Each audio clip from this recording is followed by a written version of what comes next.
గుమ్మడికాయ జ్యూస్ కానీ, ఆనక్కాయ జ్యూస్ కానీ, కీరా జ్యూస్ కానీ దీన్ని తాగడం వల్ల మనుషులకు ఎలాంటి ఉపయోగాలు పడతాయి చెప్పండి. గుమ్మడికాయ జ్యూస్ తాగడం వల్ల షుగర్, బీపీ కంట్రోల్ అవుతాయి, గుండె జబ్బులు రావు, weight loss, total weight loss, బాడీలో హీట్ తగ్గిస్తుంది. అదేవిధంగా కీరా కూడా అంతే, మన డైజెషన్కి, మలబద్ధకానికి ప్లస్ బాడీలో హీట్ తగ్గిస్తాయి. కాకరకాయ అనేది ఓన్లీ షుగర్ ఉన్న వాళ్ళు పక్క కాకరకాయ తాగాలి, షుగర్ కంట్రోల్ అవుతుంది. కాయ బీట్రూట్ అనేది బీట్రూట్ వల్ల బీట్రూట్ తగ్గిస్తారు కాబట్టి ఇవన్నీ మేము న్యాచురల్ గా చేస్తాం. ఇందులో without ice, without water, sugar కూడా యాడ్ చేయము, హనీ కూడా యాడ్ చేయము. ఇందులో మనం ఎల్లిపాయలు, అల్లం, పుదీనా, కొత్తిమీర, నిమ్మకాయ, తమలపాకులు ఇవన్నీ వేయడం వల్ల చాలా ఆరోగ్యానికి బాగుండేది.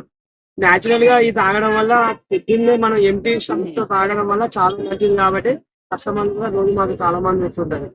ఎంతమంది వస్తారు అంటారు? 800 మంది. దాదాపు ఒక 100 నుంచి 200 మంది మధ్యలో వస్తారు. మార్నింగ్ మేము 6 to 10:40 వరకు ఇక్కడ షాప్ పెడతాం రోజు. అంటే ఇప్పుడు వాకింగ్ చేసి వస్తారా? వాకింగ్ చేసే వాళ్ళు వస్తారు, బయట నుంచి కూడా చాలా మంది వస్తారు. చాలా మంది హాస్పిటల్ నుంచి కూడా పేషెంట్లు కూడా చాలా మంది వస్తారు. చాలా మంది. అదే విధంగా మా దగ్గర అయిపోయింది కానీ ఇక హెల్తీ ఫుడ్ ఉంటాయి. రాగి జావ ఉంటది, గడుగు ఉంటది, మిల్లెట్స్ ఉంటాయి.